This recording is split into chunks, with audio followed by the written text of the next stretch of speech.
অকল আৰ্টিষ্টৰ ভিতৰত ৰাষ্ট্ৰীয় প্ৰেক্ষাপটৰ বহুখিনি শিল্পী আছে। তাত অমিতাভ বচ্চন আছে, শ্বাহৰুখ খান আছে, মাধুৰী দীক্ষিত আছে, অমৰেশ পুৰী আছে, চান আছে, ডাইনা হেলেন আছে, ঐশ্বৰ্য ৰায় আছে, বহু সংখ্যক বলিউডৰ তাৰকা গোবিন্দ আছে, সুনীল ছেত্ৰী আছে, জেকি শ্ৰফ আছে। বহুতৰ মই সাক্ষাৎকাৰ কৰিছোঁ কেতিয়াবা গুৱাহাটীত। আৰু এটা সময়ত আমি যেতিয়া কোনোবা এখন বাতৰি কাকতৰ কাৰ্যালয়লৈ গৈছিলোঁ সম্পাদক ডাঙৰীয়াক লগ পাবলৈ, তেতিয়া আমি ৰিচিপশ্যনত ঘণ্টাৰ পিছত ঘণ্টা বহি থাকিবলগীয়া হৈছিল। তেতিয়া মই অমিতাভ বচ্চনৰ প্ৰায় এটা 15 মিনিটমানৰ এটা সাক্ষাৎকাৰ গ্ৰহণ কৰিছিলোঁ। আৰু তেতিয়া মই অমিতাভ বচ্চন ডাঙৰীয়াক সুধিছিলোঁ যে আপুনি ইমান ভাল এজন এক্টৰ, ভাৰতৰ ছবি জগতত আপোনাৰ পিছত আৰু কাৰোবাৰ নাম উচ্চাৰণ কৰিব নোৱাৰে, কিন্তু আপুনি কিয় ৰাজনীতি কৰিবলৈ আহিলে? আপোনাৰ নিচিনা মানুহজনে কি নোপোৱাৰ কাৰণে, কি বিচাৰি আপুনি ৰাজনীতি কৰিবলৈ আহিলে? তেতিয়া তেওঁ ৰাজনীতি জীৱনলৈ ভৰি দিয়া কিছুমান কথা প্ৰকাশ কৰিলে।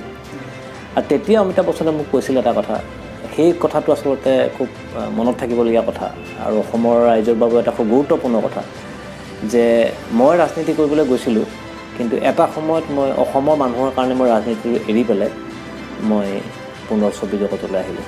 কৰি অমিতাভ বচ্চনে হেলিকপ্টাৰত উঠিব সময়ছোৱাত এটা গাত শিলগুটি লাগিলে, আৰু শিলগুটিটো এটুকুৰা কাগজ মেৰিয়াই থোৱা আছে। তেতিয়া অমিতাভ বচ্চনে খুলি পেলাই দেখিলে তাত কাগজখনত লিখা আছে। নমস্কাৰ, ভয়সকলৈ আপোনালোক সকলোকে স্বাগতম জনাইছোঁ। প্ৰিয় দৰ্শক, আমি যেনেকৈ সদায় এজন নতুন অতিথিৰ সৈতে আপোনালোকৰ সন্মুখলৈ আহোঁ, আজিও মোৰ সৈতে উপস্থিত আছে অসমৰ এগৰাকী জ্যেষ্ঠ দক্ষ সাংবাদিক দেৱজিৎ ভূঞা ডাঙৰীয়া। স্বাগতম জনাইছোঁ আমাৰ অনুষ্ঠানত। নমস্কাৰ। দেৱজিৎ, প্ৰথমে মই আপোনাৰ বায়োগ্ৰাফীটো প্ৰথমে চমুকৈ জানিব বিচাৰিম। আপোনাৰ জন্ম, বাসস্থান আৰু শিক্ষা। মোৰ জন্ম লখিমপুৰত। লখিমপুৰৰ পৰা প্ৰায় 11 কিলোমিটাৰমান দূৰ পানীগাঁও বুলি এটা অঞ্চল আছিল, তাতে মোৰ জন্ম হৈছিল। আৰু তাৰপিছত মই লখিমপুৰ উচ্চতৰ মাধ্যমিক বিদ্যালয়ত মই স্কুলীয়া শিক্ষা শেষ কৰিলোঁ। আৰু তাৰপিছত হাইস্কুল শিক্ষান্ত পৰীক্ষা পাছ কৰাৰ পিছত মই কটন মহাবিদ্যালয়ত নামভৰ্তি কৰিলোঁ।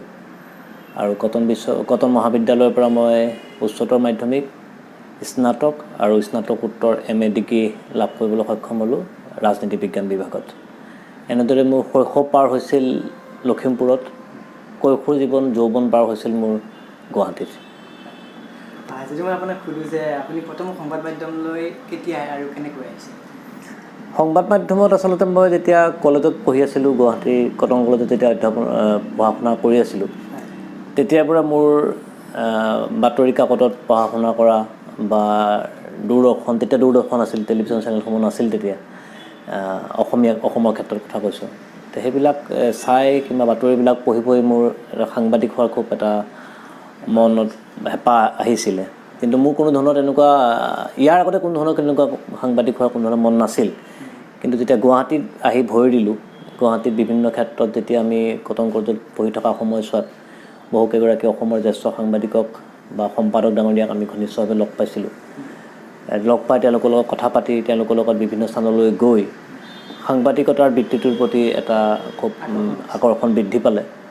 আৰু পৰৱৰ্তী পৰ্যায়ত মই খুব ভালভাৱে উত্তীৰ্ণ হৈছিলোঁ, স্নাতকোত্তৰ ডিগ্ৰী লাভ কৰিবলৈ সক্ষম হৈছিলোঁ ৰাজনীতি বিজ্ঞান বিভাগত। গতিকে পৰৱৰ্তী পৰ্যায়ত মই চৰকাৰী চাকৰিও লাভ কৰিবলৈ সক্ষম হৈছিলোঁ। আৰু ঘৰৰ মানুহে ভাবিছিল যে মই চৰকাৰী চাকৰি কৰিব লাগে, চৰকাৰী চাকৰি কৰিলে যথেষ্ট নিৰাপত্তা আছে, আৰ্থিকভাৱে নিৰাপত্তা আছে, চাকৰি এটা নিৰাপত্তা আছে, জীৱনৰ এটা নিৰাপত্তা আছে। মই চাকৰিত সেইবিলাক বাদেই দিলোঁ, চাকৰিৰ ফালে মই মূৰে নকৰিলোঁ আৰু হয়তো লাভ কৰিবলৈ সক্ষম হ'লোহেঁতেন বা তেনেকুৱা কেইবাটাও কথা বতৰা চলি আছিল। কিন্তু পৰৱৰ্তী পৰ্যায়ত মই চাকৰি নকৰাৰ সিদ্ধান্ত ঘোষণা ভাবি পেলাই মই সাংবাদিকতাৰ এই অনিশ্চিত জীৱনখনত ভৰি দিলোঁ। আৰু তাৰ পিছৰ পৰা আজি প্ৰায় 28টা বছৰ মই সাংবাদিকে হৈ আছোঁ।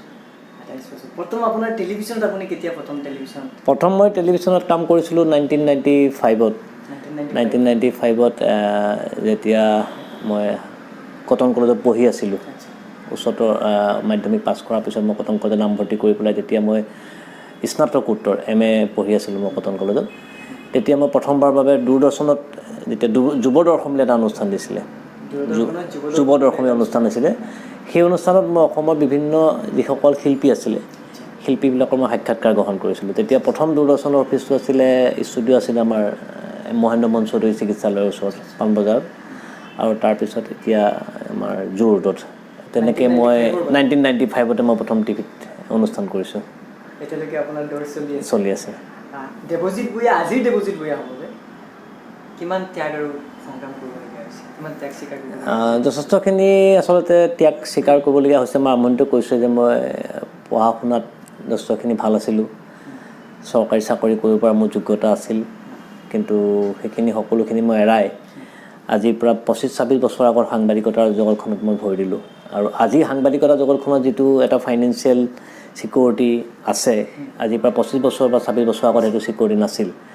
গতিকে আমি যথেষ্ট কষ্ট, যথেষ্ট ত্যাগ মাজেৰে আমি কাম কৰিবলৈ চেষ্টা চলাইছিলোঁ। আৰু এটা সময়ত আমি যেতিয়া কোনোবা এখন বাতৰি কাকতৰ কাৰ্যালয়লৈ গৈছিলোঁ সম্পাদক ডাঙৰীয়াক লগ পাবলৈ, তেতিয়া আমি ৰিচিপশ্যনত ঘণ্টাৰ পিছত ঘণ্টা বহি থাকিবলগীয়া হৈছিল। আৰু আজি মোৰ সেইবিলাক সময়লৈ মনত পৰে। আজি মই যদি মোক কোনোবা ভিজিটৰ্ছ আহে অফিচত লগ পাবলৈ, তেওঁলোকে যেতিয়া তলৰ পৰা কৈ আছে আপোনাৰ লগ পাব আহিছে আমুকে, তেতিয়া মোৰ সেই দিনবিলাকলৈ মনত পৰে যে এটা সময়ত আমি তেনেকৈ এডিটৰক লগ পাবলৈ বহি আছিলোঁ। আৰু এই 25 বছৰীয়া মোৰ যিটো যাত্ৰা, সেই যাত্ৰাটোত আজিৰ তাৰিখত মই আহি এটা পৰ্যায়ত পাইছোঁহি। তাত মই কিমান সফল কিমান বিফল সেইটো অসমৰ ৰাইজে নিশ্চয় সিদ্ধান্ত কৰিব, অসমৰ ৰাইজে ক'ব। ৰাইজ খুব সজাগ আৰু সচেতন। কিন্তু মই সেই যিবিলাকলৈ আচলতে বাৰে বাৰে উভতি যাবলৈ বিচাৰোঁ, সেই দিনবিলাক পাহৰিব নোৱাৰি। মই ক'লোৱে যে আগতে মই সম্পাদকক লগ পাবলৈ গৈ বহি আছিলোঁ, আৰু আজি যদি মোক কোনোবাই লগ পাবলৈ বহি থাকে মোৰ সেই দিনবিলাকৰ কথা মনত পৰে। গতিকে মই যোনেই নাহক মোৰ অফিচত মোক লগ পাবলৈ, মই সকলোকে লগ কৰোঁ। আৰু কাকো অন্ততঃ 10 মিনিট বা 15 মিনিট সময়তকৈ অধিক সময় মই তেওঁলোকক অপেক্ষা কৰা অপেক্ষা কৰিবলৈ মই নিবিচাৰোঁ আচলতে। কাৰণ সেই দিনবিলাকৰ কথা মোৰ মনত পৰে, মই যি সময়ত নিজে খুব ষ্ট্ৰাগল এটা পজিশ্যনত আছিলোঁ আচলতে। আপুনি আজিলৈকে প্ৰায় 25 বছৰ কাল ধৰি আপুনি বিভিন্ন সাক্ষাৎকাৰ লৈছে, বিভিন্ন ইণ্টাৰভিউ কৰিছে। আপুনি সেয়া লাগিলে অসমৰ প্ৰেক্ষাপটৰ কথা হওক বা অসমৰ বাহিৰৰ মানুহৰো আপুনি ইণ্টাৰভিউ কৰিছে। গতিকে এই গোটেই যিমানবোৰ ইণ্টাৰভিউ হৈছে তাৰ ভিতৰত যদি এটা ইণ্টাৰভিউৰ কথা আপোনাক যদি সোধা যায়, তেতিয়াহ'লে আপুনি কোনটো ইণ্টাৰভিউৰ কথা ক'ব বিচাৰিব?